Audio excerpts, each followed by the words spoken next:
ছিল, পরিষ্কার ছিল, এর মধ্যে মাছও ছিল, মাছও ধরছি। ঢাকার মানচিত্র থেকে উধাও ১২০ কিলোমিটার খাল, বেশিরভাগই এখন রাস্তা। যেগুলো বেঁচে আছে তাও নর্দমা। বরিশালে খাল দখলদারের তালিকা থাকলেও উচ্ছেদে নেই উদ্যোগ। আগামী বছর বাংলাদেশে জিডিপি প্রবৃদ্ধি কমার পূর্বাভাস IMF এর। 2 বছরে মূল্যস্ফীতি 6% নামার আশা। অর্থনীতি নিয়ে চিন্তার কিছু নেই বললেন মন্ত্রী। बंगाल की टीएमसी सरकार ये कोशिश करती है मोदी की योजनाएं यहाँ के लोगों तक पहुँच न पाए। बीजेपी इडी भाई भाई बीजेपी ছাড়া ওদের কোনো গতি নাই, চোর ডাকাতদের। মোদি মমতা কথার লড়াই তুঙ্গে। একদিন পরেই লোকসভা নির্বাচনের প্রথম দফার ভোট। 400 আসনে জয়ের আশা বিজেপির। 200টিও জুটবে না, জবাব তৃণমূলের।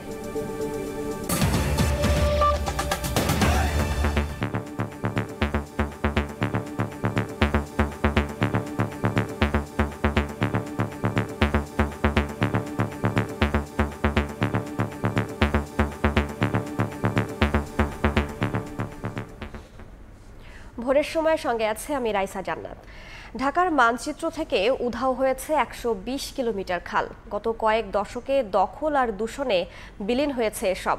আবার উন্নয়নের নামে খাল হয়েছে কালভার্ট সড়ক, যাতে অস্তিত্ব হারিয়েছে জলাধার। ফলাফল ৭৭টি খালের বদলে আছে ৪০টি, যার বেশিরভাগই মৃতপ্রায়। ৩ বছর আগে ২৩টি খাল 2 সিটি কর্পোরেশন বুঝে পেলেও উদ্ধারে এখনও মুনশিয়ানা দেখাতে পারেনি তারা। দ্রুত ব্যবস্থা না নিলে নগরের জলাবদ্ধতা আরও প্রকট হওয়ার পাশাপাশি মারাত্মক পরিবেশ বিপর্যয়ের শঙ্কা সংশ্লিষ্টদের। রাশেদ লিমনের রিপোর্ট।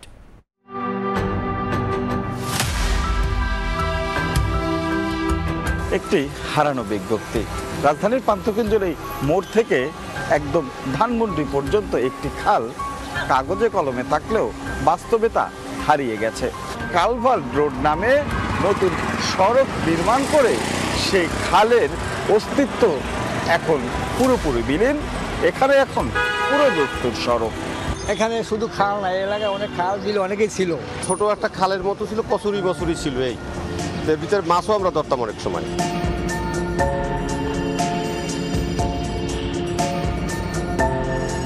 একটু কাছেই পরিবাগ খাল, ঢাকার নকশায় এখনো জীবিত। বাস্তবে কি অবস্থা? অনেক খোঁজাখুঁজির পরেও মিলছে না সেই খালের দেখা। এটাই সে কালভার্টটা। এটা ইউনিভার্সিটি থেকে ওই ইউনিভার্সিটি ব্লক না, ওদিকে কিন্তু কালভার্টটা নাই। ওদিক দিয়ে কিন্তু এরকম ছিল না। কালভার্টটাই আগে পুরান খাল ছিল, এই যে পরিবাগে এখানে ছিল। এটা পরে রাস্তা করে দিচ্ছে মানুষের চলাচলে।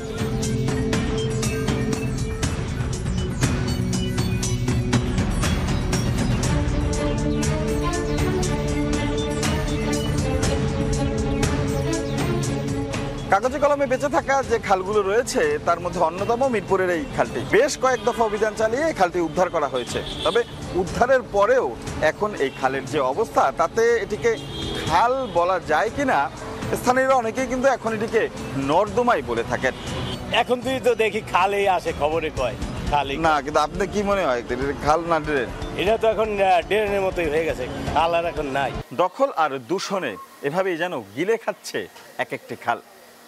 তাই তো খালের পরে নর্দমা এবং সবশেষ এমন সরু ড্রেনের মাধ্যমে পরিসমাপ্তি হচ্ছে এক একটি খালের। কর্তৃপক্ষের নানা আশ্বাস কতটুকু কাজে দেবে?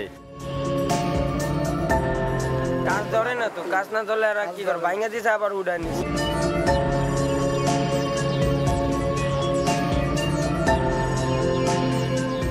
ধোলাই খালে এসে ধোলাই খাল খুঁজে পাওয়া সেটি যেন এক দুরূহ ব্যাপার। গুগল ম্যাপে যেটি দেখাচ্ছে সেটি হচ্ছে ধোলাই খাল সড়ক, অর্থাৎ খালের উপরে নতুন সড়ক হয়েছে।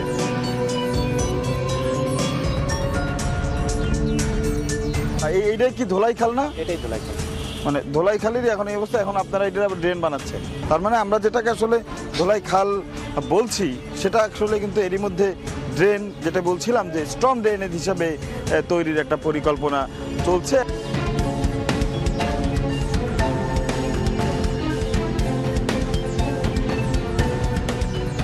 ধোলাই খালের যে দ্বিতীয় অংশ, সেখানে আসলে অনেকটাই খালের অস্তিত্বটা বোঝা যায়।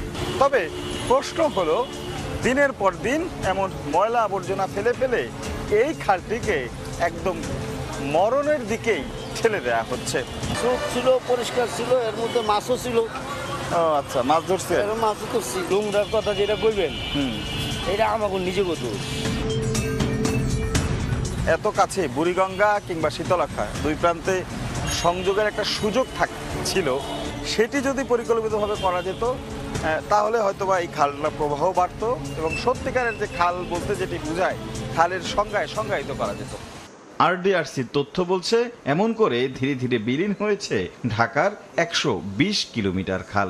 আমরা তো দেখছি 120 কিলোমিটার খাল নাই এবং 77টি খাল সিএসএ ছিল, তো সেখানে এখন এটার অর্ধেকের মতো খাল আছে যদি আমরা খালের নাম্বার এবং অস্তিত্বের জায়গা থেকে আমরা চিন্তা করি। যদিও ভিন্ন কথা বলছে নগর কর্তৃপক্ষ। কি পরিমাণ জায়গা এটা অবৈধভাবে দখলে আছে বিশেষভাবে, এবং তাদের তালিকাও আমরা প্রণয়ন করে ফেলছি। খালের সীমানার মধ্যে হয়তো কোনো অবৈধ স্থাপনা আছে, সেটাকে আমরা আইডেন্টিফাই করে যথাযথভাবে বিধি মোতাবেক উচ্ছেদ করার ব্যবস্থা করছি। নথিতে 77টি হলেও বাস্তবে 44টি খাল রয়েছে এই নগরে, যদিও তার অধিকাংশই টিকে আছে ধুকে ধুকে। দ্রুত ব্যবস্থা না নিলে তাও হয়তো একদিন অস্তিত্ব হারাবে। রাশেদ লিমন, সময় সংবাদ, ঢাকা। মাত্র 14 বছর আগে বরিশাল নগরে 23টি খাল ছিল। দখল দূষণে সব হারিয়ে এখন নামে মাত্র টিকে আছে 2 থেকে 3টি। স্থানীয় প্রশাসন 1000 দখলদারের তালিকা করেছে, কিন্তু খাল উদ্ধারের শক্ত পদক্ষেপ না নেয়ায় ক্ষোভ পরিবেশবাদীদের। নগরীর খালগুলো দিন দিন নিশ্চিহ্ন হওয়ায় সামান্য বৃষ্টিতেই দেখা দেয় জলাবদ্ধতা। সুমন হোসেনের তোলা ছবিতে অপূর্ব রিপোর্টে বিস্তারিত। ভারী বর্ষণ নয়, হালকা বৃষ্টিতেই এমন জলাবদ্ধতা হয় বরিশাল নগরে। অলিগলি ছাপিয়ে প্রধান সড়কগুলো থাকে পানিতে টইটুম্বুর। বর্ষা মৌসুমে আতঙ্কে থাকে নগরবাসী। এমন জলাবদ্ধতার প্রধান কারণ হিসেবে পরিবেশবাদীরা বলছেন খালগুলো নিশ্চিহ্ন হওয়া। গত 20 বছরে 23টি খালের সবগুলোই দখল দূষণে মৃত। ঐতিহ্যবাহী জেল খাল, একসময় এ পথে যাত্রীবাহী পণ্যবাহী ট্রলার, বড় বড় নৌকা চলাচল করত, স্থানীয় অর্থনীতির চাকা ঘুরত খাল পথে। কিন্তু দখল দূষণে এখন শুধুই স্মৃতি। প্রভাবশালীদের ছত্রছায়ায় প্রতিনিয়ত চলছে দূষণ দখলের মহা উৎসব। এই খালে আপনার সন্ধ্যা বানেরিপাড়ার থেকে চাউলের নৌকা, বড় বড় নৌকা, গয়না আইয়ে নাজিরপুর ঘাটের লাগতো। এখন ওই খাল যে যা পারছে দখল করছে, মানে আপনার খালে খাল নাই। ময়লা ফলে এই খালও ভর্তি আছে, জায়গা অবদখল করতে আছে। বাংলাদেশ পরিবেশ আন্দোলন বাপা বলছে নগরীর 23টি খালের বিভিন্ন পয়েন্টে দখলদারদের সংখ্যা এখন 1000-এর বেশি। সিটি কর্পোরেশনের বিগত 4টি পরিষদের অবহেলায় খালগুলো দখলের সুযোগ পেয়েছে দখলদাররা। বরিশাল সিটি কর্পোরেশনের অপরিকল্পিতভাবে বিভিন্ন কাজের এবং তাদের সমস্ত জায়গায় খালগুলো রক্ষা করা দরকার, এই জায়গায় ঘাটতির কারণে আসলে এই খালগুলোর অস্তিত্ব বিলীন হয়ে গেছে। নগর ভবন ও জেলা প্রশাসন জানায় খাল দখলদারদের তালিকা প্রস্তুত। দ্রুত উচ্ছেদ অভিযান চালানোর পাশাপাশি খালগুলো সংস্কার করা হবে। ইতিমধ্যে তালিকাও তৈরি হয়ে গিয়েছে, কোন কোন খালে কতজন দখল আছে এগুলো আমরা মুক্ত করবো ইনশাল্লাহ। অবৈধ স্থাপনা উচ্ছেদের ক্ষেত্রে সিটি কর্পোরেশন আমাদের সহায়তা চাইলে আমরা সহায়তা করব এবং আমরা সমন্বয় করে কাজটি করব। 2010 সালে নগরীর মাস্টার প্ল্যানে 23টি খালের তথ্য থাকলেও এখন নামে মাত্র টিকে আছে 2 থেকে 3টি। অপূর্ব অপু, সময় সংবাদ, বরিশাল। অন্য প্রসঙ্গ, এবার উপজেলা নির্বাচনেও অংশ নিচ্ছে না বিএনপি। তবে আওয়ামী লীগ সাধারণ সম্পাদকের দাবি, প্রকাশ্যে বিরোধিতা করলেও স্থানীয় পর্যায়ে দলটির অনেকেই নির্বাচনে অংশ নিচ্ছে। যদিও এমন মন্তব্যকে হাস্যকর বলছেন বিএনপি নেতারা। জাতীয় নির্বাচনের পর এবার উপজেলা নির্বাচনেও অংশ না নেয়ার ঘোষণা দিয়েছে বিএনপি। নেতারা আগেই এমন ঘোষণা দিলেও মঙ্গলবার বিবৃতি দিয়ে জানিয়েছে দলটি এর মধ্যে 8 মে প্রথম ধাপের 150টি উপজেলায় নির্বাচনের মনোনয়ন বিতরণ শেষ হয়েছে। মঙ্গলবার সংবাদ সম্মেলনে এই নির্বাচন নিয়ে আওয়ামী লীগের সাধারণ সম্পাদক ওবায়দুল কাদের জানান, নির্বাচনের বিরোধিতা করলেও বিএনপির অনেক নেতা অংশ নিচ্ছে। বিএনপি প্রকাশ্যে উপজেলা নির্বাচনে বিরোধিতা করলেও আমাদের জানা মতে স্থানীয় পর্যায়ে তাদের অনেকেই নির্বাচনে অংশ নিচ্ছে। গণ অভ্যুত্থান থেকে লিফলেট বিতরণে আসছে। এই গণ আন্দোলন তো অন্তঃশাসন, এর কোনো আবেদন পাবলিকের কাছে নেই, পাবলিকের কোনো সম্পৃক্তি নেই। আর পাবলিকের কোনো সম্পৃক্তি যে আন্দোলনে নেই সেটা কোনো আন্দোলন। এদিকে বিএনপির স্থায়ী কমিটির সদস্য ডক্টর মঈন খান আবারও বিএনপি নির্বাচনে অংশগ্রহণ করছে না বলে সাফ জানিয়ে দেন। আওয়ামী লীগের উচ্চ পর্যায়ে যখন কেউ বলে যে বিএনপি সেখানে অংশগ্রহণ করছে, সেই কথা কি যুক্তি থাকতে পারে? এটা হাস্যকর কথা। প্রহসনের নির্বাচন হলে, এটা কোনো একটা নাটকের নভেলের নির্বাচন হলে সেই নির্বাচন দিয়ে তো কোনো অভিষ্ট অর্জিত হবে না। কাজেই এখানে আমাদের যে সিদ্ধান্ত সেটা তো অত্যন্ত স্পষ্ট। বিএনপির কর্মসূচি ও আন্দোলন চলমান থাকবে বলেও জানান দলটির নেতারা। সমস্ত প্রতিষ্ঠানগুলো ধ্বংস করে দিয়ে। সানবির রূপল, সময় সংবাদ, ঢাকা। স্বাধীনতার পর বাংলাদেশ অনেক উন্নয়ন করেছে, তবে অর্থনীতি, রাজনীতি ও আইনের শাসনে পিছিয়ে আছে এমন মন্তব্য করে ঢাকায় নিযুক্ত মার্কিন রাষ্ট্রদূত পিটার হাস বলেছেন, সরকারের রূপকল্প 2041 বাস্তবায়নের চ্যালেঞ্জ মোকাবেলায় বাংলাদেশের সঙ্গে অব্যাহতভাবে কাজ করবে যুক্তরাষ্ট্র। ঢাকার মার্কিন দূতাবাসের সমৃদ্ধি ও সুশাসন সম্মেলন নামে প্রতিবেদন প্রকাশ অনুষ্ঠানে একথা বলেন তিনি। Thank you very much. মঙ্গলবার রাজধানীর একটি হোটেলে মার্কিন দূতাবাস আয়োজিত আটলান্টিক কাউন্সিলের প্রতিবেদন প্রকাশ অনুষ্ঠানে উঠে আসে স্বাধীনতা এবং সমৃদ্ধির সঙ্গে অর্থনৈতিক উন্নয়নের সম্পর্ক। এ সময় রাষ্ট্রদূত পিটার হাস বলেন, মার্কিন যুক্তরাষ্ট্র স্বাধীনতা এবং সমৃদ্ধির বিষয়ে প্রতিশ্রুতিবদ্ধ। প্রত্যেক দেশই দুর্নীতি, অর্থনৈতিক এবং রাজনৈতিক অধিকার সুরক্ষিত রাখার লড়াই করছে। এই সমস্যাগুলো এড়িয়ে না গিয়ে সক্রিয়ভাবে স্বীকার এবং মোকাবেলায় সমাধান নিয়ে আসবে জানিয়ে মার্কিন দূত বলেন, মধ্যম আয়ের দেশ এবং সরকারের রূপকল্প 2041 বাস্তবায়নের চ্যালেঞ্জ মোকাবেলায় ঢাকার সঙ্গে অব্যাহতভাবে কাজ করে যাচ্ছে মার্কিন যুক্তরাষ্ট্র। The United States remains firmly committed to supporting both freedom and prosperity in Bangladesh.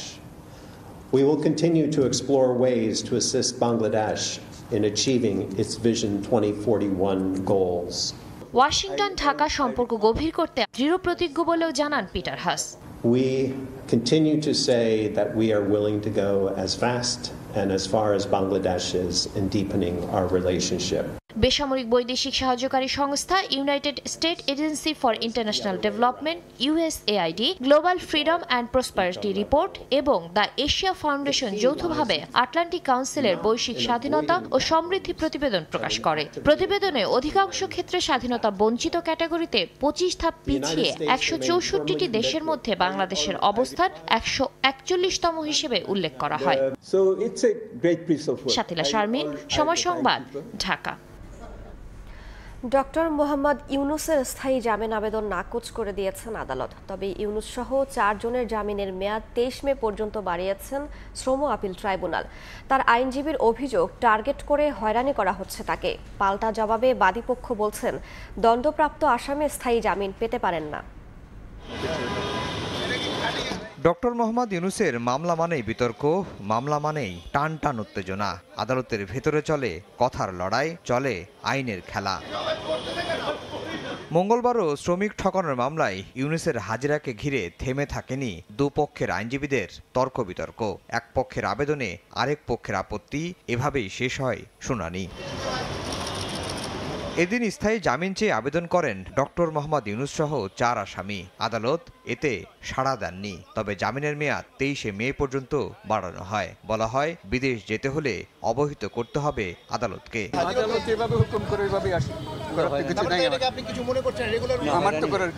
জাতিসংঘের মহাসচিব তাকে ডাকছেন, আপনি আসেন।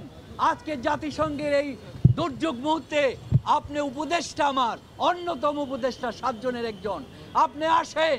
উনি যেতে পারছেন না। বাদীপক্ষের আইনজীবী বলছেন, সাজাপ্রাপ্ত আসামি স্থায়ী জামিনের সুবিধা পেতে পারেন না। এখন উনি নবজয়ী কিনা সেটা আমার দেখার বিবেচ্য বিষয় না। উনি সম্মানিত ব্যক্তি, এটা আমার দেখার বিষয় না। আমার দেখার বিষয় হলো উনি আইন ভঙ্গ করেছেন, আইন ভঙ্গের দায়ে ওনার সাজা হয়েছে, উনি সাজাপ্রাপ্ত আপিলকারী। শ্রমিক ঠকানোর মামলায় এ বছরের 1 জানুয়ারি 6 মাসের কারাদণ্ড হয় ডক্টর মোহাম্মদ ইউনুসের। 28 জানুয়ারি খালাস চেয়ে আপিল করেন তিনি। ওই দিনই তাকে দেয়া হয় জামিন। আফজাল হোসেন, সময় সংবাদ, ঢাকা। ভোরের সময় আরো থাকছে, উজানের পানি আর বৃষ্টিতে সুনামগঞ্জে তলিয়েছে 60 হেক্টর জমির ধান। নিষ্কাশনের ব্যবস্থা না রেখে বেড়িবাঁধ নির্মাণই কারণ। সমাধানের চেষ্টায় পানি উন্নয়ন বোর্ড। ছুটি কাটিয়ে আজও রাজধানীতে ফিরছেন কর্মজীবীরা। বিস্তারিত জানাতে সদরঘাট লঞ্চ টার্মিনালে আছেন সহকর্মী আসিফ মোহাম্মদ সিয়াম এবং মানিকগঞ্জের পাটুরিয়া ঘাট এলাকায় আছেন রিপোর্টার মোহাম্মদ ইউসুফ আলী। সরাসরি প্রথমে যাচ্ছি আসিফের কাছে। মাঝরাত থেকেই মানুষ, নগরবাসী সবাই ঘরে ফেরা শুরু করেছেন। তারা এখানে রাত থেকেই লঞ্চ টার্মিনালে বেশ ভিড় দেখা যাচ্ছিল। প্রায় আধা ঘন্টা পর পর লঞ্চ ঢুকছিল। তো বিআইডব্লিউটি এর তথ্য মতে এখন পর্যন্ত 54টা লঞ্চ এই সদরঘাট লঞ্চ টার্মিনালে ঢুকেছে।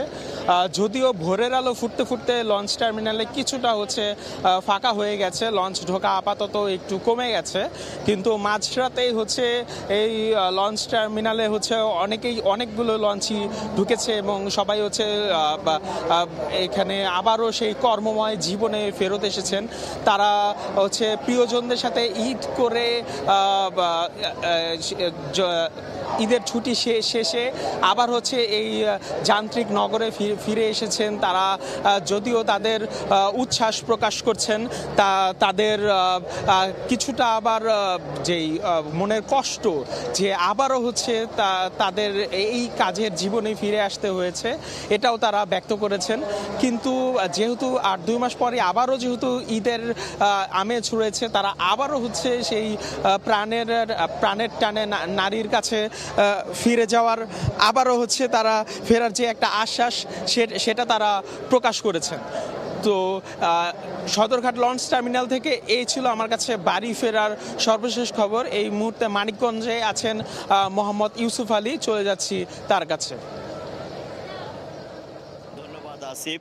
এই যে দীর্ঘ ছুটির পর বাংলা নববর্ষ এবং ঈদের পরে কিন্তু 5 দিন ছুটি গিয়েছে, তারপরে আজও কিন্তু তৃতীয় কর্মদিবস। এই তৃতীয় কর্মদিবসে মানুষ কিন্তু তার কর্মস্থলে ছুটছে। আমরা এই মুহূর্তে দেখতে পাচ্ছি বীরশ্রেষ্ঠ মতিউর রহমান নামের একটি ফেরি কিন্তু 3 নম্বর ঘাটের দিকে নঙ্গর করার চেষ্টা করছে। সেখানে কিন্তু বেশ যাত্রী এবং যানবাহনটা আমরা লক্ষ্য করছি।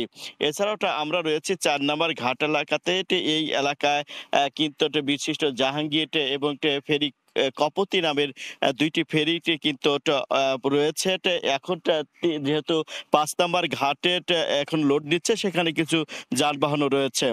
তো আমরা ভোর থেকেই দেখছি যেহেতু দীর্ঘ ছুটির পর আছে তৃতীয় কর্মদিবস, তাই অনেকে রাতের শেষের ভাগের কিন্তু পাড়ি দিয়েছে পাটুরিয়া ও দৌলতদিয়া নরোড। তবে পোশাক কারখানাগুলো আজ সবগুলো খোলায়। সকালের দিকটা যাত্রী সংখ্যা একটু কম থাকলেও বেলা বাড়ার সাথে সাথে কিন্তু তা বাড়ছে। তবে পাটুরিয়া, দৌলতদিয়া ও আরিচা কাজিরহাট রোডে পর্যাপ্ত ফেরি ও লঞ্চ রয়েছে।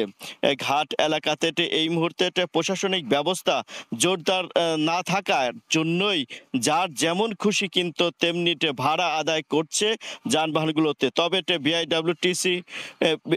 বিআইডব্লিউটিসি কর্তৃপক্ষের সাথে আমরা কথা বলেছি, তারা বলছে বলে এই যে যাত্রী পারাপার বা ঈদ যাত্রা এবং কি ঈদের যে পরে যে ফিরতি পথের যে যাত্রাটা, তা কিন্তু এবার স্বস্তি হচ্ছে।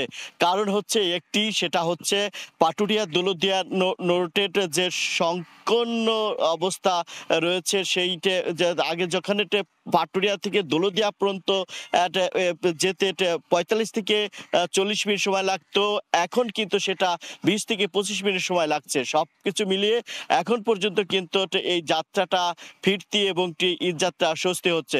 এই ছিল আমার কাছে পাটুরিয়া ঘাট থেকে সর্বশেষ তথ্য।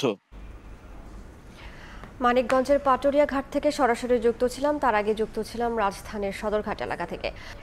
বারবার মিটিং করে যানজট নিরসনে নেওয়া হয় বিভিন্ন মেয়াদী পরিকল্পনা, তবে খাতা কলমের সেই পরিকল্পনাগুলোর নেই বাস্তব প্রয়োগ। 50,000 থ্রি হুইলার, অটোরিকশা আর অবৈধ পার্কিংয়ের কবলে হাজার হাজার কর্মঘণ্টা জ্যামে বসে নষ্ট করেন বগুড়ার মানুষ। এ নিয়ে প্রশাসন ও পৌরসভার একে অন্যের ওপর দায় চাপানোয় ক্ষুব্ধ নগরবাসী। বগুড়া থেকে জুম্মান সাদিক জ্যাভলিনের রিপোর্ট, ক্যামেরায় ছিলেন আবুল কালাম আজাদ।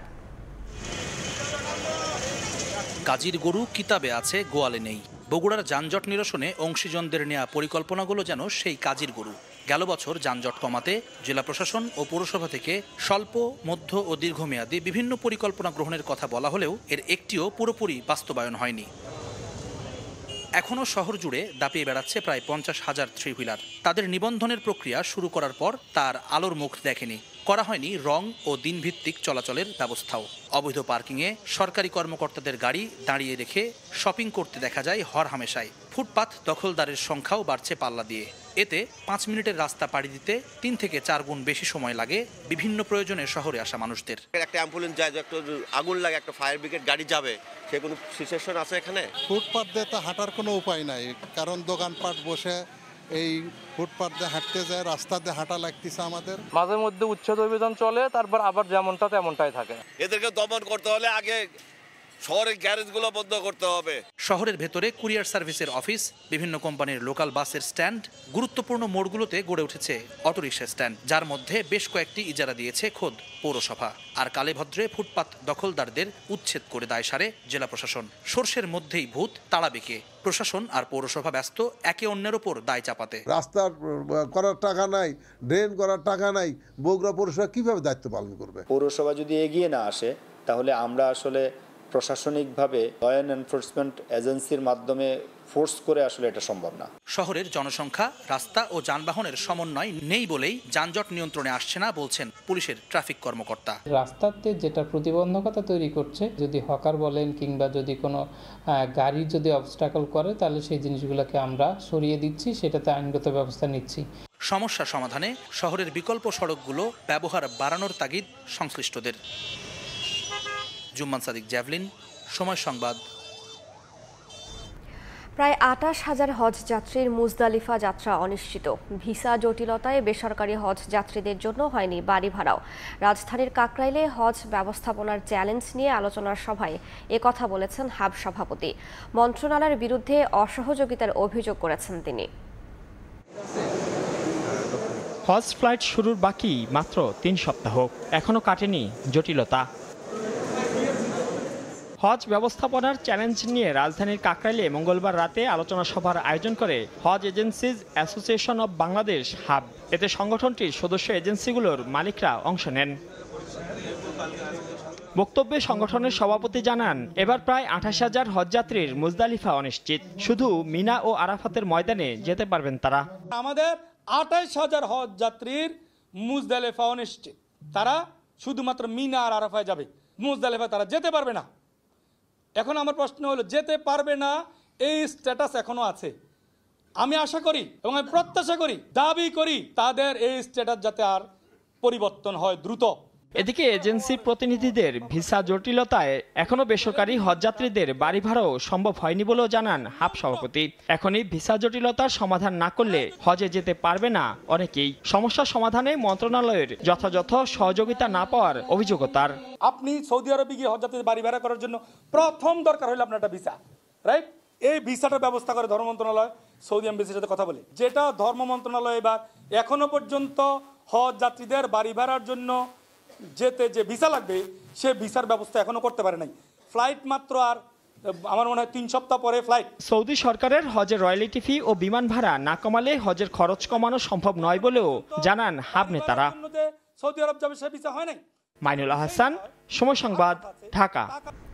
আগামী অর্থ বছরে বাংলাদেশের জিডিপি প্রবৃদ্ধি কমার পূর্বাভাস দিয়েছে আইএমএফ। আগামী 2 বছরে মূল্যস্ফীতিও 6% নেমে আসার প্রত্যাশা করছে সংস্থাটি।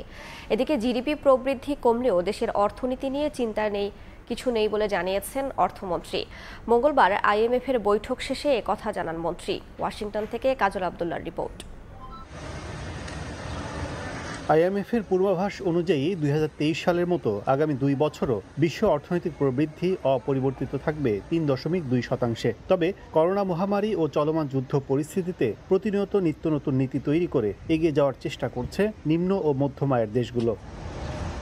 আর বৈশ্বিক নানা সংকটের মধ্যেও সার্বিক অর্থনীতির প্রবৃদ্ধি ধরে রেখে টিকে থাকার স্বপ্ন দেখাচ্ছে বিশ্ব মোড়ল আর্থিক নিয়ন্ত্রক সংস্থা আন্তর্জাতিক মুদ্রা তহবিল। মঙ্গলবার ওয়াশিংটন ডিসিতে IMF এর সদর দফতরে বিশ্ব অর্থনৈতিক অবস্থার সবশেষ আউটলুক প্রকাশ করে সংস্থাটি। এতে বলা হয় 2024-25 অর্থ বছরে বাংলাদেশের GDP প্রবৃদ্ধি হতে পারে 5.7%, যা পরের অর্থ বছর বেড়ে হবে 6.6%। এছাড়া সংকটে রাখা মূল্যস্ফীতিও প্রায় 2% কমে আসতে পারে 6%। Inflation continues to come down. Median inflation will decline from 4% at the end of last year to 2.8% by the end of this year and 2.4% at the end of 2025. এদিকে বাংলাদেশের জিডিপির প্রবৃদ্ধি কম হওয়ার বিষয়ে বিশ্ব ব্যাংক, IMF ও ADB পূর্বাভাস দিলেও আন্তর্জাতিক মুদ্রা তহবিলের বৈঠকে এসে অর্থমন্ত্রী জানান, দেশের অর্থনীতি নিয়ে চিন্তার কিছু নেই, ভালো হচ্ছে প্রবৃদ্ধি।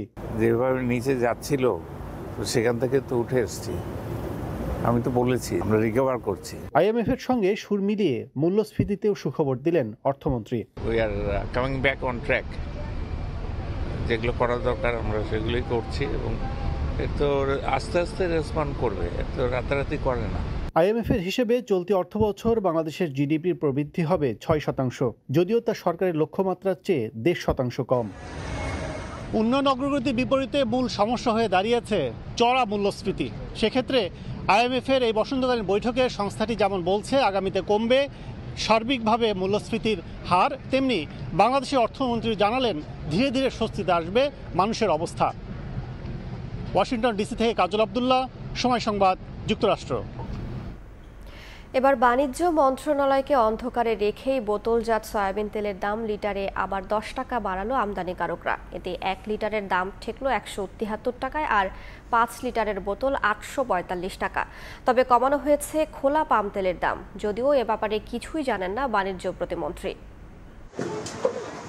বাজারে দামে স্বস্তির খোঁজে ভোক্তা, আর তা নিশ্চিত করতে মাঠে মন্ত্রী, প্রতিমন্ত্রী আর সরকারি কর্মকর্তারা। মঙ্গলবার দুপুরে গণমাধ্যমে আসা এক চিঠিতে দেখা যায় সয়াবিন তেলের দাম লিটারে 10 টাকা বাড়ানোর সিদ্ধান্ত নিয়েছে Bangladesh vegetable oil refiners and Vanaspati manufacturers association.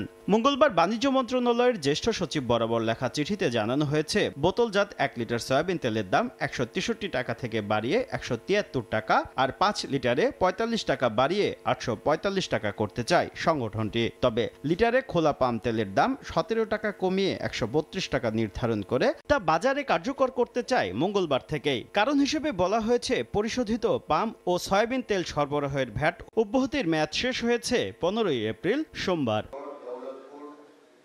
ব্যবসায়ীরা এমন সিদ্ধান্তের কথা জানালেও বুধবার রাজধানীর সেগুনবাগিচায় ঢাকা রিপোর্টার্স ইউনিটিতে আয়োজিত এক অনুষ্ঠানে বাণিজ্য প্রতিমন্ত্রীর বক্তব্যে বোঝা গেল বাজার নিয়ন্ত্রণে তৎপর হলেও তিনি রাখেন না নিজ মন্ত্রণালয়ের খোঁজ। আমার কাছে এরকম কোনো চিঠি নাই, আমি অফিসে যেয়ে দেখব। এ সময় সাংবাদিকদের প্রশ্নে মেজাজও হারান ভোক্তাকে স্বস্তি দিতে মরিয়া বাণিজ্য প্রতিমন্ত্রী। ইনফ্লেশন কখন হয় বাজারে, কখন বাজারে ইনফ্লেশন কাকে বলে একটু বাংলায় বলেন আমাকে। আমাকে সিনিয়র মন্ত্রীরা বলছে যে এত কথা বইলো না, তার মানে আমার টেস্ট ক্রিকেট খেলতে হবে। আপনাদের এখানে এসে শুনলাম জি একটা লিখিত একটা কাগজ পড়লাম, তারপরে প্রশ্ন দিয়ে দিবেন, আগামীকাল উত্তর দিব, তাহলে তো আর কোনো ভুল হবে না আমার। এ সময় জানিয়ে দেওয়া হয় গরুর মাংস আমদানির সিদ্ধান্ত নেবে প্রাণী সম্পদ মন্ত্রণালয়। পরবর্তীতে এটা শুভ খান, সময় সংবাদ, ঢাকা।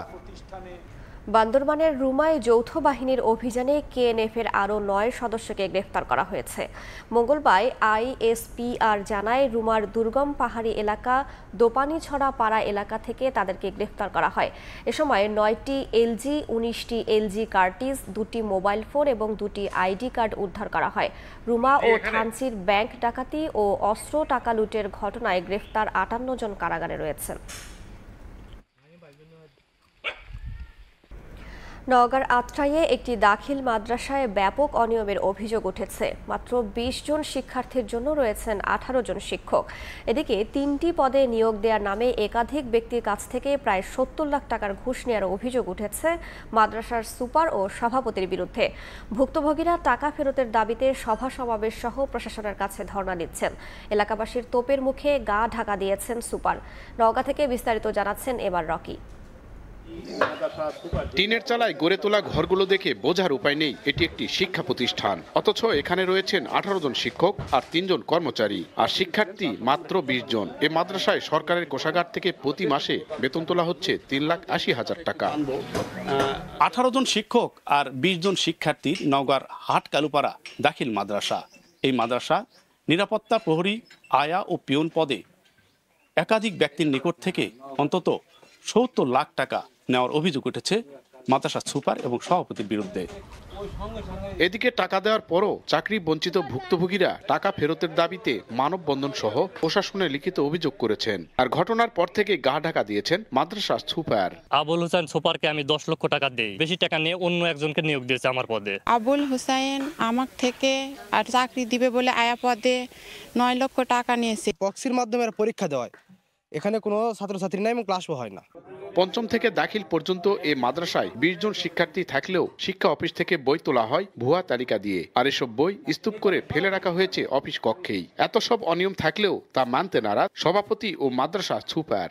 সরকারি বিধি মোতাবেক নিয়মতান্ত্রিকভাবে প্রশাসনের সামনে পরীক্ষা হয়েছে, পরীক্ষার মাধ্যমে যিনি পাস হয়েছেন তাকে নিয়োগ দেওয়া। এখানে আর্থিক কোনো লেনদেন হয় নাই। 14 জন প্রার্থীর মধ্যে 14 জন তো চাকরি পাবে না, যারা পাবে না তারা তো একটু ফুলে ফুসে উঠবেই।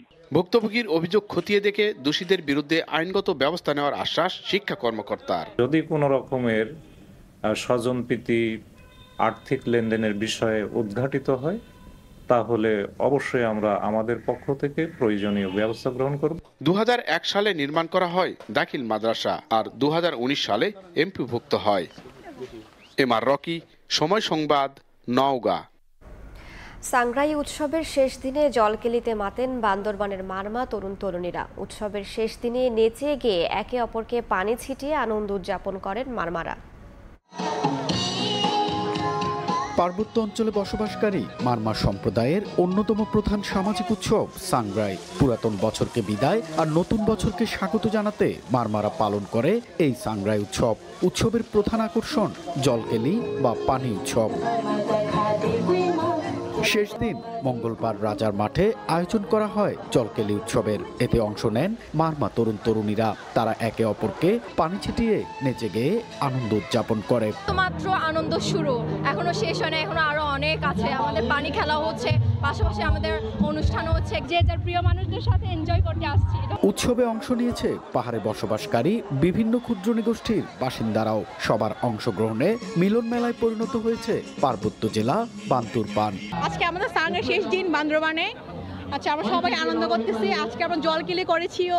মারমাতে অনেক, যেটা সবচেয়ে বড় উৎসব যাকে আমরা বলি সাংগ্রাই বলে, তো এটা আজকে শেষ দিন, আমরা অনেক আনন্দ করতেছি। সাংগ্রাই উৎসবের এই মাধ্যমে এই বান্দরবানে সকল জাতির কাছে শান্তি ফিরে আসুক, এই সবার সুখ শান্তি বজায় থাকুক, এটাই কামনা করি। পুরাতন বছরকে বিদায় ও নতুন বছরকে স্বাগত জানাতে প্রতি বছর 13 এপ্রিল থেকে পাহাড়ে শুরু হয় সাংগ্রাই উৎসব। এন.এ. জাকির, সময় সংবাদ, বান্দরবান। বৈশুক বা বৈশু উৎসবে ত্রিপুরাদের অন্যতম আকর্ষণ গড়াইয়া নৃত্য। উৎসবের শেষ দিনে নাচে মাতেন তরুণ তরুণীরা। ঐতিহ্যবাহী এই নৃত্য উপভোগ করেন পর্যটকরাও।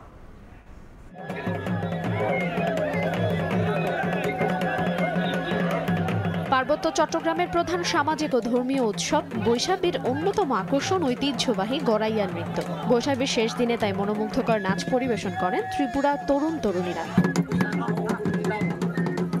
নিজস্ব গানের সঙ্গে তাল মিলিয়ে নাচে মাতোয়ারা হন উৎসবে আগতরা। পুরনো বছরকে বিদায় জানিয়ে নতুন বছরকে স্বাগত জানিয়ে ধর্মীয় রীতি অনুযায়ী নাচ পরিবেশন করেন শিল্পীরা।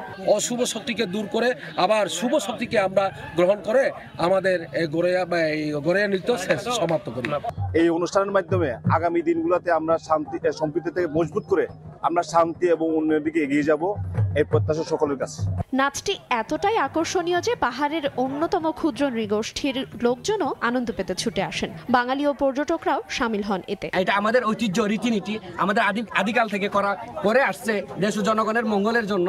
এই গড়াইয়া নৃত্য পরিবেশন করলে আমাদের যে পুরনো বছরের যে দুঃখ কষ্ট বেদনা সবগুলো কেটে যায়। পাশাপাশি আমরা সুখ শান্তি ভাবে যাতে বসবাস করতে পারি, তার কারণে এই ঐতিহ্য, আমাদের ত্রিপুরা ঐতিহ্য আমরা ধরে রাখতে চাচ্ছি। আমাদের খুব ভালো লাগছে।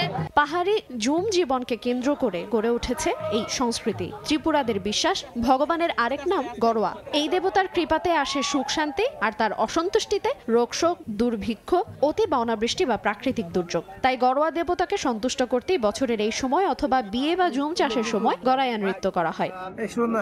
সময় সংবাদ, খাগড়াছড়ি। তীব্র গরমেও টানা ছুটিতে কক্সবাজার সমুদ্র সৈকত ছিল পর্যটকের টইটম্বুর। মাত্র 3 দিনে আগমন ঘটে 5 লাখ ভ্রমণ পিপাসুর, যার কারণে সৈকতের হকার থেকে শুরু করে শামুক, ঝিনুক, বার্মিজ পণ্যের দোকান, রেস্তোরাঁ ও হোটেল, মোটেল, রিসোর্ট ব্যবসা ছিল চাঙা। এতে পর্যটন খাতে হয়েছে 300 কোটি টাকা ব্যবসা।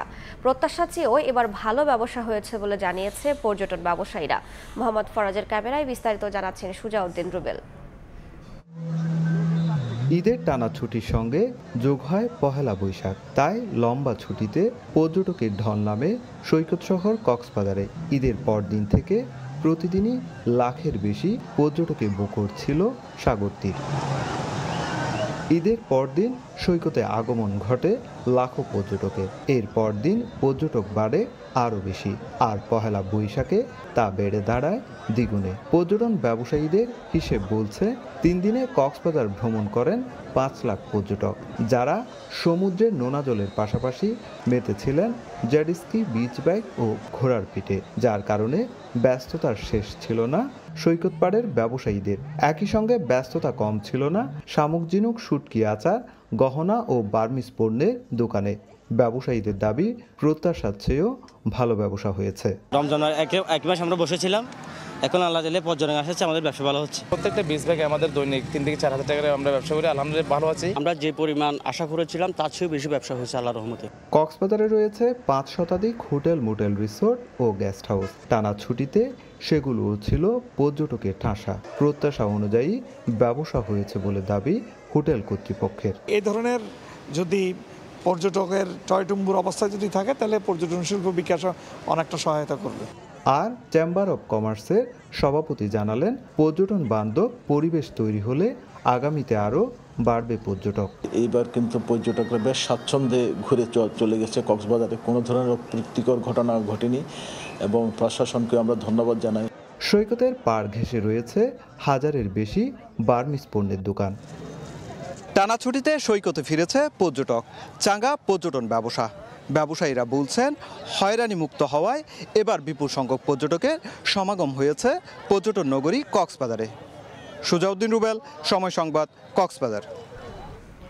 ভোর থেকে কুড়িগ্রামের রাজারহাট ও লালমনিরহাটের সীমান্তবর্তী সিন্দুরমতি দিঘিতে সনাতন ধর্মাবলম্বীদের নবমী তিথির পবিত্র স্নান উৎসব চলছে। বিস্তারিত জানাতে সিন্দুরমতি দিঘির পাড়ে আছেন রিপোর্টার জিআই সমাপ্ত, সরাসরি যাচ্ছে তার কাছে। মোচন করে পূর্ণ সঞ্চয়ের আশায় এই সিন্দুরমতি দিঘিতে তারা প্রতি বছরের ন্যায় এবারও সূর্যোদয়ের আগেই তারা স্নান করছেন।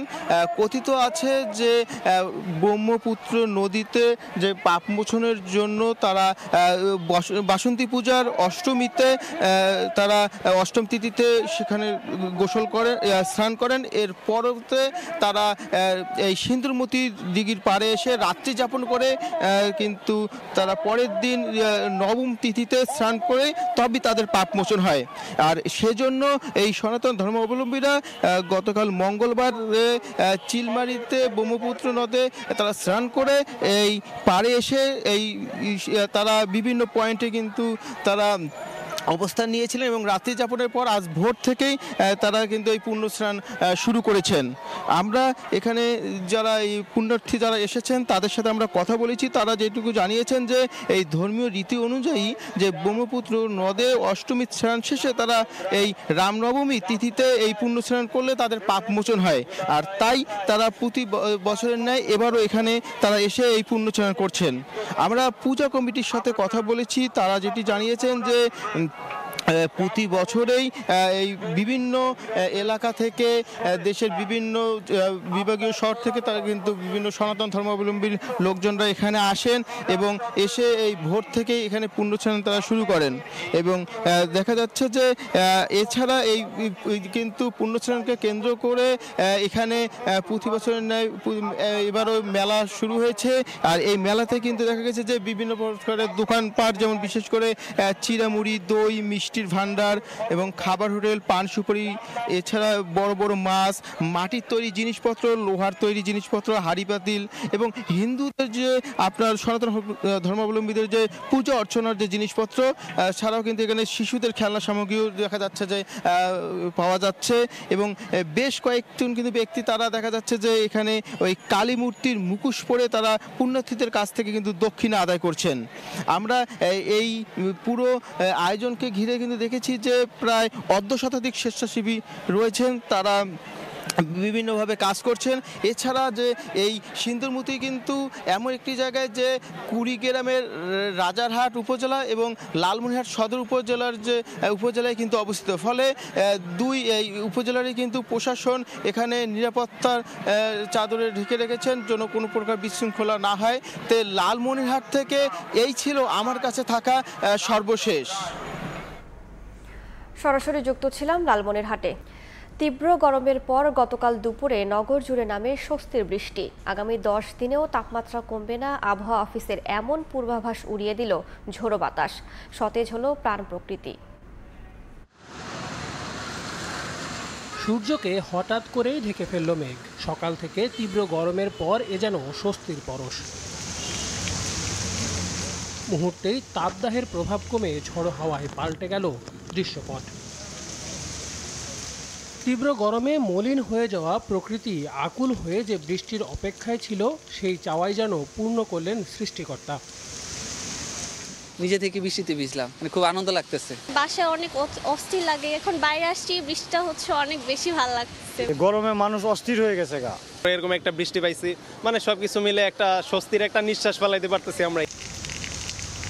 যদিও আবহাওয়া অধিদপ্তর বলেছিল অচিরেই নেই তাপমাত্রা কমার সম্ভাবনা, আর কালবৈশাখীর সম্ভাবনাকেও উড়িয়ে দেয় তারা। আপাতত বৃষ্টির সম্ভাবনা ওইভাবে নেই। আগামী 2-3 দিন তাপমাত্রা মোটামুটি যে কন্ডিশন আছে, হয়তো আগামীকাল হয়তো 2-1 জায়গায় কমতে পারে, ওভারঅল হিটওয়েভটা থাকবে। রাজধানীতে স্বস্তির এই বৃষ্টি। ঐতিহাসিক মুজিবনগর দিবসে রাজধানীর ধানমন্ডিতে জাতির পিতার প্রতিকৃতিতে শ্রদ্ধা জানাচ্ছেন প্রধানমন্ত্রী শেখ হাসিনা। যাচ্ছি সেখানে।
মুজিবনগর দিবসে রাজধানী ধানমন্ডিতে জাতির পিতার প্রতিকৃতিতে শ্রদ্ধা জানালেন প্রধানমন্ত্রী শেখ হাসিনা। সরাসরি যুক্ত ছিলাম সেখানে। মেহেরপুরের মুজিবনগরে স্বাধীন বাংলাদেশের প্রথম সরকারকে গার্ড অব অনার প্রদান করেছিলেন 12 জন আনসার সদস্য। ইতিহাসের সাক্ষী এই মুক্তিযোদ্ধা কৃতি সন্তানদের 1996 সালে উপহার স্বরূপ জমি ইজারা দেয় সরকার। তবে আগের ইজারা থাকায় মামলা জটিলতায় এখনও বুঝে পাননি 6 জন।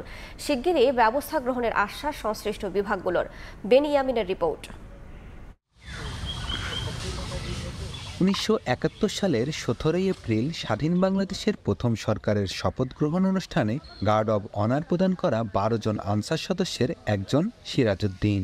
মাঝে মাঝে সেই আম্রকাননে আসেন তিনি। স্বীকৃতি ও সম্মান পেলেও একটি না পাওয়া হতাশ করে তাকে। 1996 সালে গার্ড অব অনার প্রদানকারীদের জমি বরাদ্দ দেওয়া হলেও এখনও নিজের অংশ বুঝে পাননি তিনি। শুধু সিরাজউদ্দিন নয়, 12 জনের মধ্যে 6 জনই বুঝে পাননি তাদের বরাদ্দের জমি। আগেই ওই জমি সরকার অন্যের কাছে ইজারা দেয়ায় তৈরি হয়েছে মামলা জটিলতা। শিগগিরই এ সংকটের সমাধান চান তারা। 6 জন দখল পেয়েছি, কেউ জমিতে যায়নি, সব দিয়ে দিয়েছে, কেউ বিক্রি করেছে, কি করেছে আমি জানিনি। কেউ যদি না পাইতো আমরা তো চাইতে যাই, কিন্তু কেউ পাইল, একই কাজ করি, কেউ পাইল কেউ পাইল না, এইটা আমরা কিছু বুঝে উঠতে পারছি না। এদিকে বারবার আবেদন করেও কোনো সমাধান না পাওয়ায় হতাশ আনসার সদস্যদের পরিবার। জমিতে যাওয়ার পরে তারা কেস কাছারি তারাও করে, আমরাও করিলাম, কিন্তু আমরা কোনো সরকারের পাইনি। খাজনা সব হয়ে গেছে, দখল দেবেন না। যদি পাইলে পারে চাষাবাদ করতাম, ভালো উপকার হয়েছিল, পাইলে পারে। শিগগিরই এ বিষয়ে ব্যবস্থা নেয়ার আশ্বাস স্থানীয় প্রশাসন ও জনপ্রতিনিধির। তাদের পরিবার যদি আবেদন করে থাকে অথবা কোনোভাবে যদি আমাকে জানায়, তাহলে আমি আমার ঊর্ধ্বতন কর্তৃপক্ষের মাধ্যমে কিভাবে তারা জমি বুঝে পায় সেই বিষয়টা আমি পদক্ষেপ গ্রহণ করব। আমি জেলা প্রশাসক মহোদয়ের সাথে যোগাযোগ করে আমি বিষয়টি দেখার জন্য চেষ্টা করব যে কি কারণে তারা আসলে পায়নি। ভূমি মন্ত্রণালয়ের মাধ্যমে 12 জন আনসার সদস্যকে 648% খাস জমি ইজারা দেয়া হয়, যার মধ্যে 6 জন পাননি 333% জমি। বেনিয়ামিন, সময় সংবাদ, মেহেরপুর। উজানের পানি আর বৃষ্টিতে তলিয়ে গেছে সুনামগঞ্জের দেখার হাওরের প্রায় 60 হেক্টর জমির ধান। এতে ক্ষতিগ্রস্ত হয়েছেন শতাধিক কৃষক। তাদের অভিযোগ, নিচু জমির পানি নিষ্কাশনের ব্যবস্থা না রেখে বেড়িবাঁধ নির্মাণ করায় ডুবছে ফসল। তবে বিষয়টি এড়িয়ে পানি উন্নয়ন বোর্ড বলছে সেচের মাধ্যমে জলাবদ্ধতা নিরসনের চেষ্টা করা হচ্ছে। সুনামগঞ্জ থেকে হিমাদ্রি শেখর ভদ্রের তথ্য ও ছবি নিয়ে রিপোর্ট। কদিন পরই যে ফসল ঘরে তোলার কথা তা এখন ডুবে আছে থই থই পানিতে। কয়েকদিনের টানা বৃষ্টিতে তলিয়ে গেছে শতাধিক কৃষকের স্বপ্ন। দেখার হাওরের 24,000 হেক্টর জমিতে ধান চাষ করেন সুনামগঞ্জ সদর, শান্তিগঞ্জ, দোয়ারা বাজার ও ছাতক উপজেলার কৃষক। এবছর শেষ সময়ে নিচু জমিতে ধান রোপণ করায় ফলন এসেছে দেরিতে। ধান পাকার আগে অতিবৃষ্টিতে ডুবে গেছে হাওরের প্রায় 60 হেক্টর জমির ফসল। কৃষকরা বলছে, নিচু জমির পানি নিষ্কাশনের ব্যবস্থা না রেখে বেড়িবাঁধ নির্মাণ করায় ডুবেছে ফসল। গত বছর আমরা এইভাবে কাটছি, এর আগের বছর এইভাবে কাটছি, কিন্তু আমরা অনেক কিছু করার পরেও কেউ কথা শুনেও না, এখন তো উঠতে পারি না। এটা তো হইলো আমরা বৃষ্টির পানি, যদি এখান থেকে পানি যাইতে পারতো তাহলে আমরা বৃষ্টির পানি আমরা মারলো না। আমরা চাইছিলাম সুইচগেট দেওয়ার কথা, সুইচগেট না বেরিবান দিছে, মনে আপনি এক কলি করছে। তবে নিচু জমির পানি নিষ্কাশনের বিষয়টি এড়িয়ে পানি উন্নয়ন বোর্ড বলছে সেচের মাধ্যমে জলাবদ্ধতা নিরসনের চেষ্টা করা হচ্ছে। 4 এলাকার উপজেলার পানি এখানে একত্রিত হয়ে জলাবদ্ধতা সৃষ্টি করে। তো আমরা এগুলো জলাবদ্ধতা নিরসনে আমরা পাম্প দিয়ে চেষ্টা করছি। ভুক্তভোগী কৃষকদের দাবি, হাওরের ফসল তলিয়ে যাওয়ায় 10 কোটি টাকার ক্ষতি হয়েছে। সময় সংবাদ, সুনামগঞ্জ। ঐতিহাসিক মুজিবনগর দিবসে রাজধানীর ধানমন্ডিতে জাতির পিতার প্রতিকৃতিতে শ্রদ্ধা জানানোর পর কথা বলছেন আওয়ামী লীগের সাধারণ সম্পাদক ওবায়দুল কাদের। সরাসরি যাচ্ছে সেখানে। সৈয়দ নজরুল ইসলাম উপরাষ্ট্রপতি এবং বঙ্গবন্ধুর অনুপস্থিতিতে অস্থায়ী রাষ্ট্রপতি এবং তাজউদ্দিন আহমেদ তিনি ছিলেন প্রধানমন্ত্রী। এখানে উল্লেখ করার মতো এই সরকার কিন্তু গঠিত হয়েছিল 10ই এপ্রিল। 10ই এপ্রিল সরকার গঠন আর 17ই এপ্রিল মুজিবনগর সরকারের শপথ গ্রহণ অনুষ্ঠান ছিল। এটি আমাদের জাতীয় জীবনের এক ঐতিহাসিক দিন। আজকের এই দিনে আমরা শপথ নেব মুক্তিযুদ্ধের চেতনা, বঙ্গবন্ধু কন্যা শেখ হাসিনার নেতৃত্বে বঙ্গবন্ধুর স্বপ্নের সোনার বাংলা বিনির্মাণে ধারাবাহিক লড়াইয়ে আমরা এগিয়ে যাব। বঙ্গবন্ধুর স্বপ্নকে আমরা বয়ে নিয়ে যাব উন্নত সমৃদ্ধ বাংলাদেশ, এবং সেখান থেকে 2100 সালের বদ্বীপ বাংলায়। এটাই হোক আমাদের শপথ।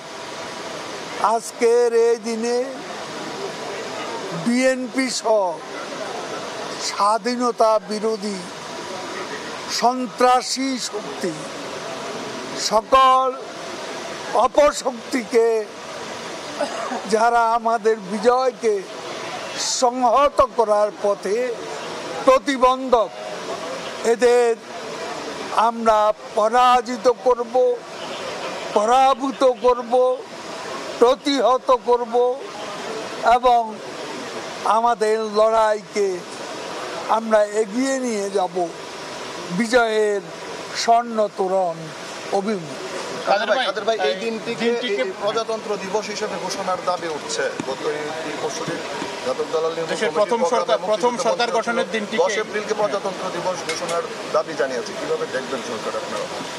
দেখুন, এটা তো আমি বিচ্ছিন্নভাবে কোনো দাবি উঠলে প্রেক্ষিতে বলতে পারি না। এখানে মন্ত্রিসভা আছে, প্রধানমন্ত্রী শেখ হাসিনা আছেন, আর এত বছর পরে হঠাৎ দাবিটা কারা তুলছে না জানারও দরকার আছে। প্রথম সরকার গঠন করেই তারা বাংলাদেশের মুক্তিযুদ্ধ ছিনিয়ে এনেছে, তাদের সফলতা, প্রথম সরকারের সফলতা। স্বাধীনতার এত বছর পরে সরকারের কোন দিকটি এখনো অর্জন করা বাকি রয়েছে স্বাধীন বাংলাদেশের সরকার? অর্জন করার বাকি রয়েছে সেটা আমি নিজেই আমার বক্তব্যে বলেছি। বিজয়কে সুসংহত করার পথে প্রতিবন্ধকতা হলো বিএনপির মতো সাম্প্রদায়িক সন্ত্রাসী অশুভ শক্তি। এই শক্তিকে পরাজিত প্রতিহত। মুজিবনগর দিবসে ধানমন্ডিতে জাতির পিতার প্রতিকৃতিতে শ্রদ্ধা জানানোর পর সাংবাদিকদের সঙ্গে কথা বলছিলেন আওয়ামী লীগ সাধারণ সম্পাদক ওবায়দুল কাদের। সরাসরি যুক্ত ছিলাম সেখানে। নদীর ড্রেজিংয়ের বালু ফেলা হচ্ছে তীরে, অপসারণ না করায় বালুতে ঢেকে গেছে পার্শ্ববর্তী ফসলি জমি। এ কারণে অনাবাদি হয়ে পড়েছে চাঁপাইনবাবগঞ্জের গোমস্তাপুর ও শিবগঞ্জ উপজেলার প্রায় 100 বিঘা জমি। দ্রুত বালু অপসারণের দাবি কৃষকের, আর এ নিয়ে দায়সারা বক্তব্য পানি উন্নয়ন বোর্ডের। জাহাঙ্গীর আলমের পাঠানো তথ্য ও শাহজাহান আলীর ছবি নিয়ে রিপোর্ট। নদী তীরের ফসলি জমিতে ফেলা হয়েছে বালু। একসময়ের উর্বর জমি এখন পতিত। চাঁপাইনবাবগঞ্জের গোমস্তাপুর শিবগঞ্জ উপজেলার মহানন্দা নদী খনন করে বালু ফেলা হয় পার্শ্ববর্তী জমিতে। সঠিক সময়ে অপসারণ না করায় প্রায় 100 বিঘার ফসলি জমি ঢাকা পড়েছে বালুতে। এ কারণে জমিগুলো হারিয়েছে উর্বরতা।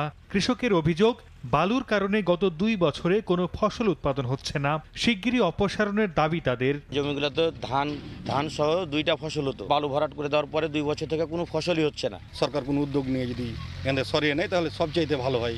এ নিয়ে নির্বিকার পানি উন্নয়ন বোর্ড। ব্যক্তিগত জমির উপর ফেলা বালুর মালিক এখন কৃষক, এমন দায়সারা বক্তব্য সংশ্লিষ্ট কর্মকর্তার। জেলা প্রশাসকের মাধ্যমে দরপত্র আহ্বান করে বালিগুলো আমরা বিক্রি করে দিয়েছিলাম।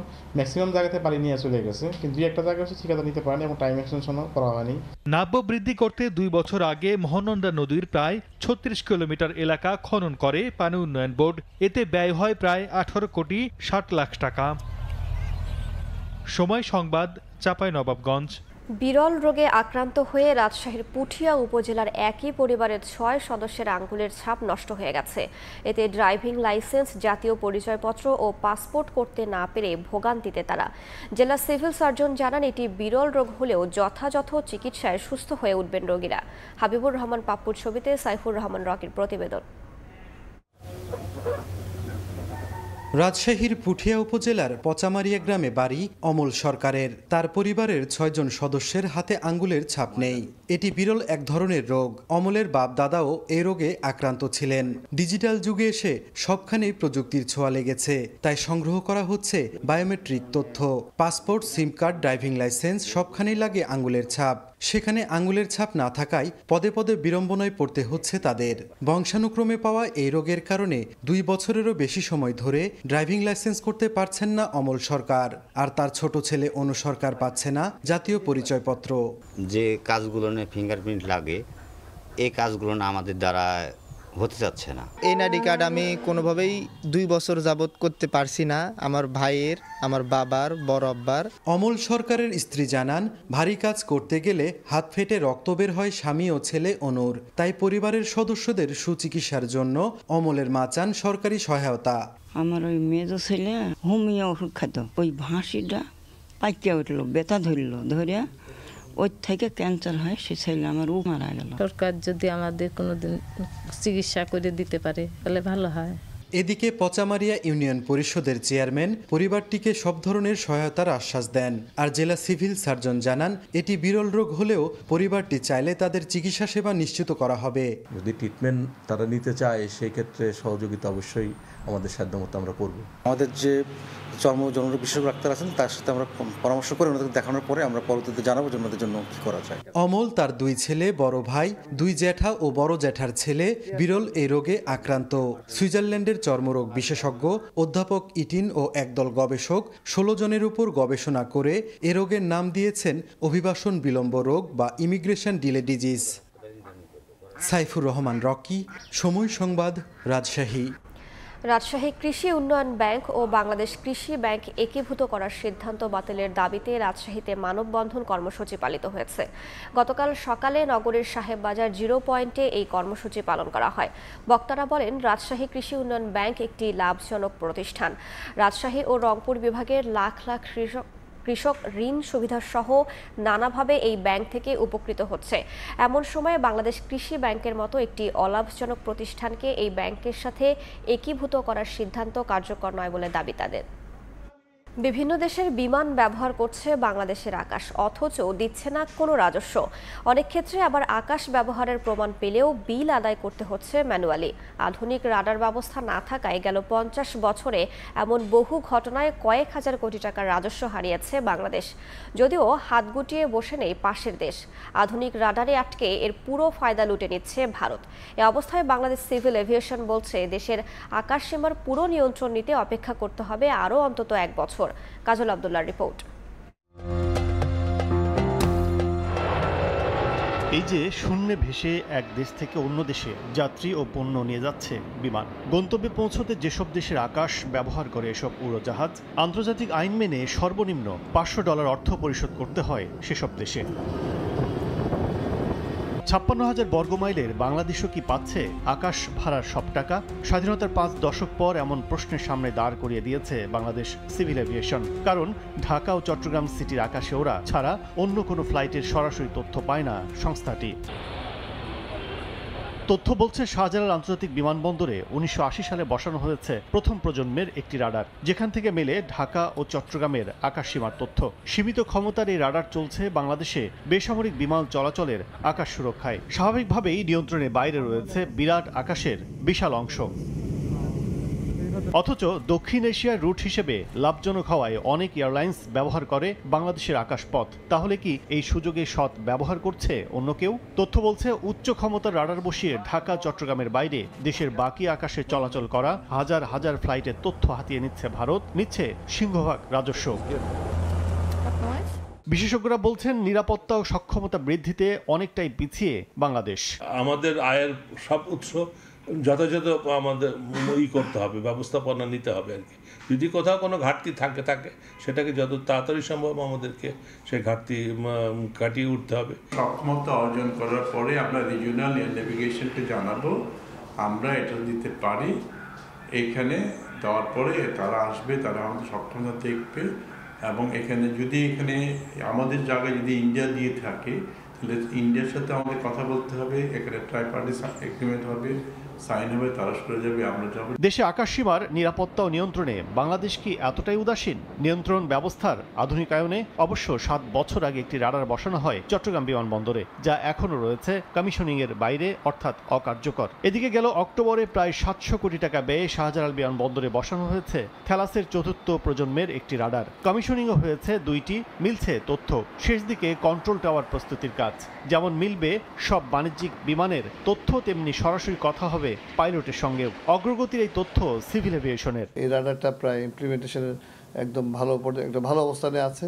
আমাদের রেডার বসে গেছে, আমাদের নতুন টাওয়ার হয়ে গেছে, টাওয়ার কন্ট্রোল রুমের কাজ প্রায় শেষ পর্যায়ে আছে।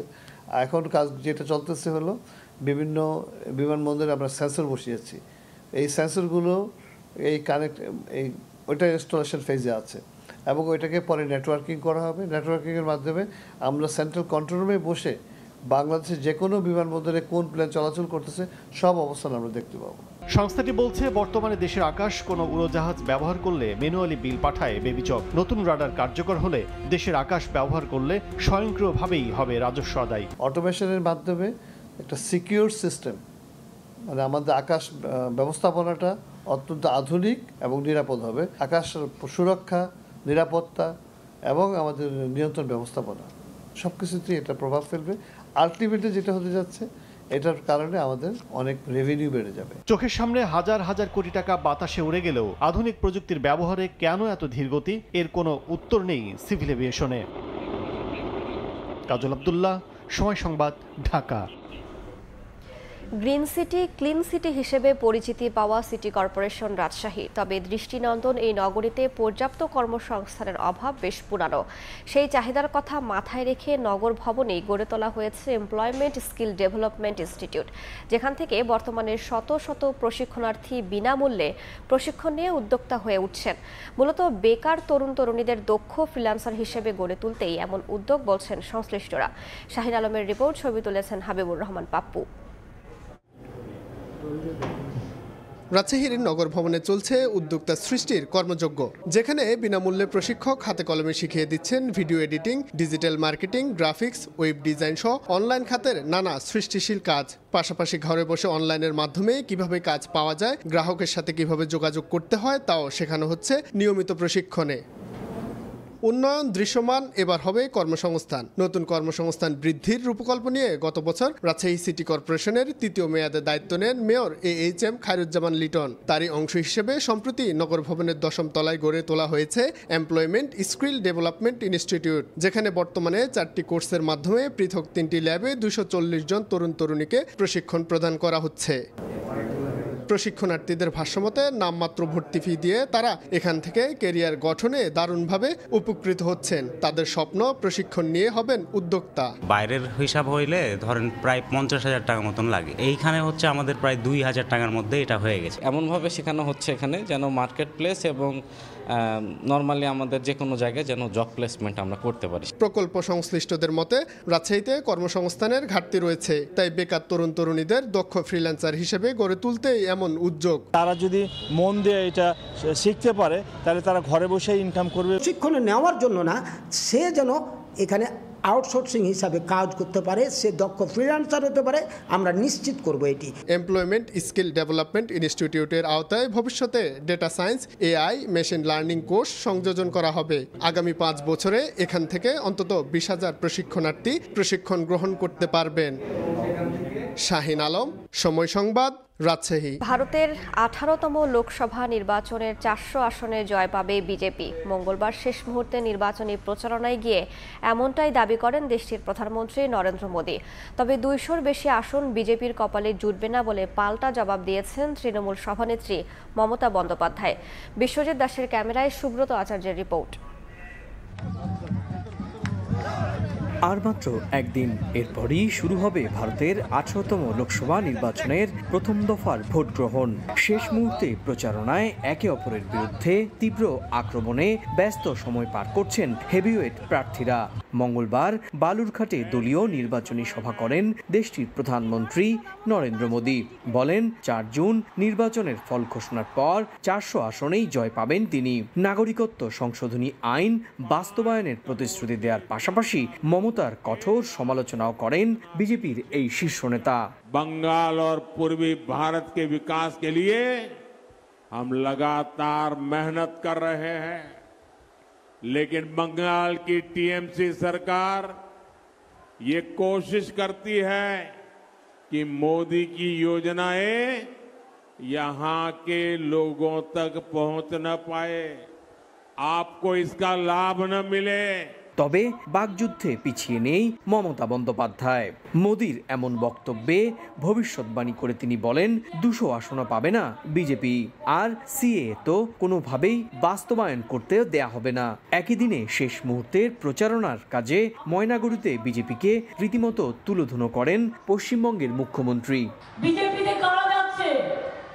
যার অনেক টাকা, সিবিআই এর ভয়ে, ইডির ভয়ে, এনআইএর ভয়ে, যার পাশে অনেক আছে, পাছে সিবিআই ধরে, পাছে ইনকাম ট্যাক্স ধরে, পাছে ইডি ধরে।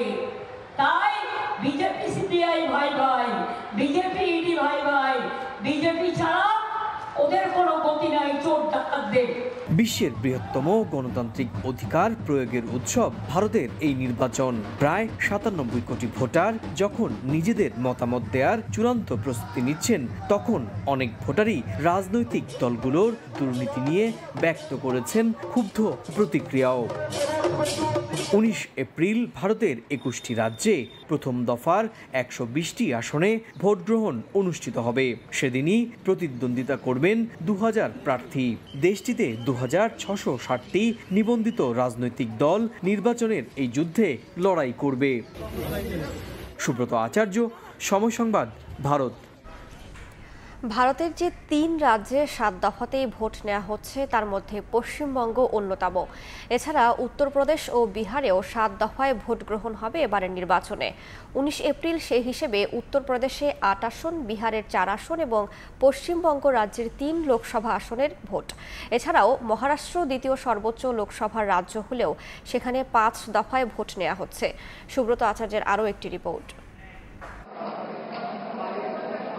543 আসনের লোকসভায় বিজেপি এবার দাঁতে দাঁত চেপে লড়াই করার ঘোষণা দিয়েছে। ক্ষমতাসীন এনডিএ জোটের নেতা ভারতীয় জনতা পার্টি এককভাবে এবার 370 আসনের টার্গেট নিয়ে এগোচ্ছে, আর জোটগতভাবে তাদের লক্ষ্য 400 আসন। গেলবার বিজেপি এনডিএ জোট 303 আসন পেয়েছিল, যেখানে লক্ষ্য ছিল 300 আসন, অর্থাৎ 2019 সালের চেয়ে এবার 100টি আসন বেশি পেতে চাইছে এই জোট। আর এ কারণেই প্রচারণায় আনা হয়েছে কৌশলগত বেশ কিছু পরিবর্তনও।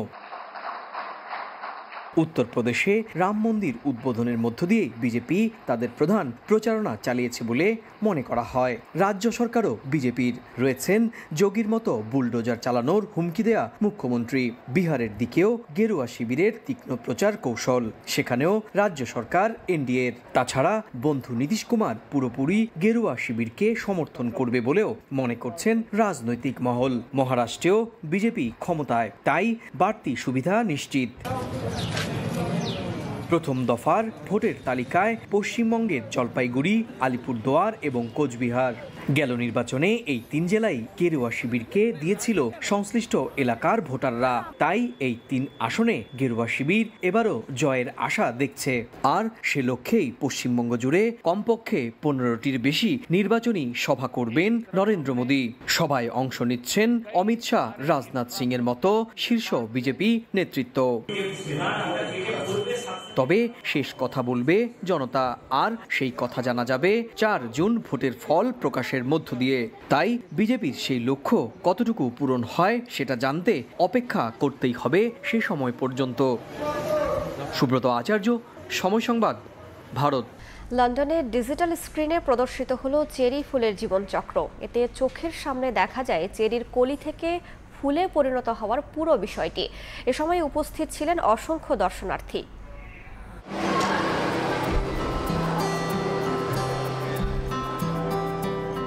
ঝরে পড়ছে গোলাপি রঙের পাপড়ি, চোখের সামনেই ফুটছে চেরি ফুল। বিজ্ঞানের কল্যাণে প্রযুক্তি এতটাই এগিয়েছে যে অতি প্রাকৃতিক বিষয়টিও যেন এক মুহূর্তের ব্যাপার। সম্প্রতি মিডিয়া কোম্পানি আউটারনেট এবং ন্যাশনাল ট্রাস্টের যৌথ উদ্যোগে আয়োজিত হয় নেচার কনফিটি নামের একটি প্রদর্শনী। লন্ডনের এই অনুষ্ঠানে ডিজিটাল পদ্ধতিতে দেখানো হয় চেরি ফুলের কলি থেকে প্রস্ফুটিত হওয়ার পূর্ণ বিষয়টি। এ সময় প্রদর্শনী স্থলের দেয়াল থেকে ছাদ পর্যন্ত ছিল ডিজিটাল চেরি ফুলের সমারোহ। Blossom Watch campaign, which has been ongoing since the last 4 years, and bring it to life on our immersive digital screens. মনোমুগ্ধকর চেরি ফুলের জীবনচক্র সম্পর্কে জানতে এ প্রদর্শনীতে ভিড় জমান অনেক দর্শনার্থী। অনেকেই আবার মেঝেতে শুয়ে উপভোগ করেন ডিজিটাল স্ক্রিনের চেরি ফুল ঝরে পড়ার দৃশ্য। কেউ কেউ আবার মুঠোবন্দি করেন সুন্দর মুহূর্তগুলো।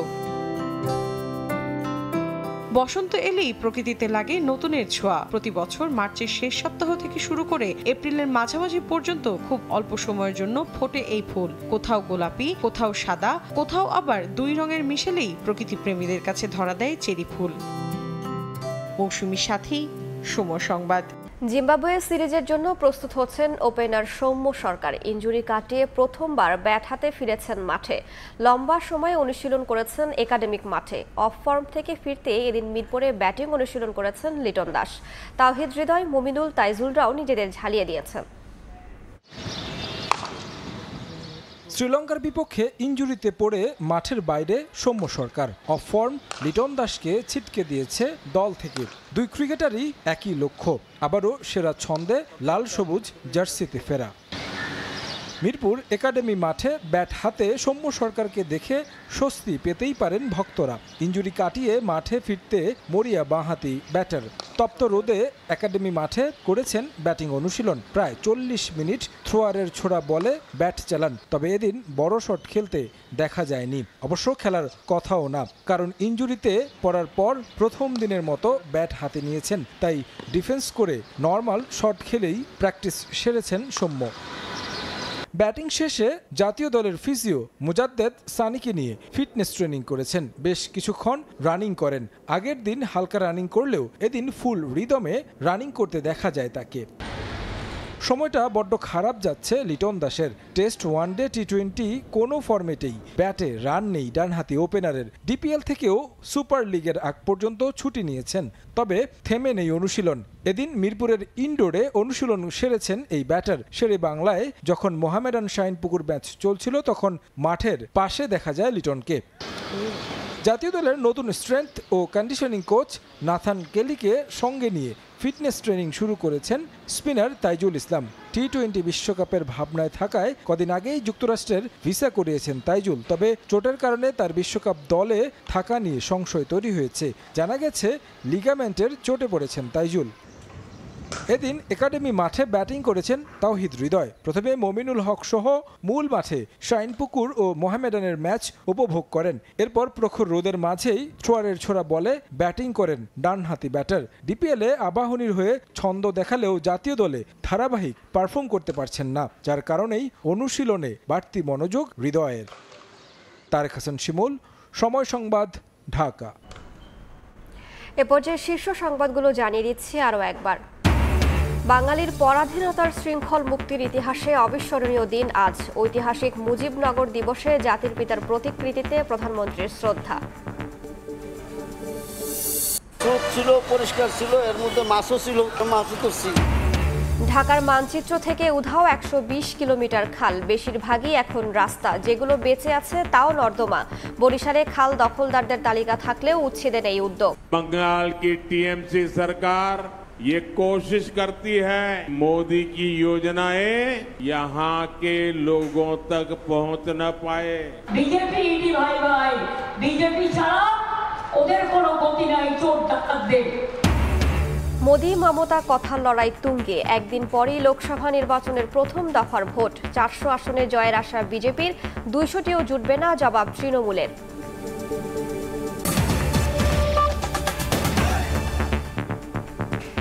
এই ছিল ভোরের সময়ে। সকালের সময়ের সঙ্গে থাকবেন সহকর্মী তানভীর হাসান। ধন্যবাদ রাইসা। সকালের সময় নিয়ে ফিরছি কিছুক্ষণ পর, সঙ্গে থাকুন সময়ে।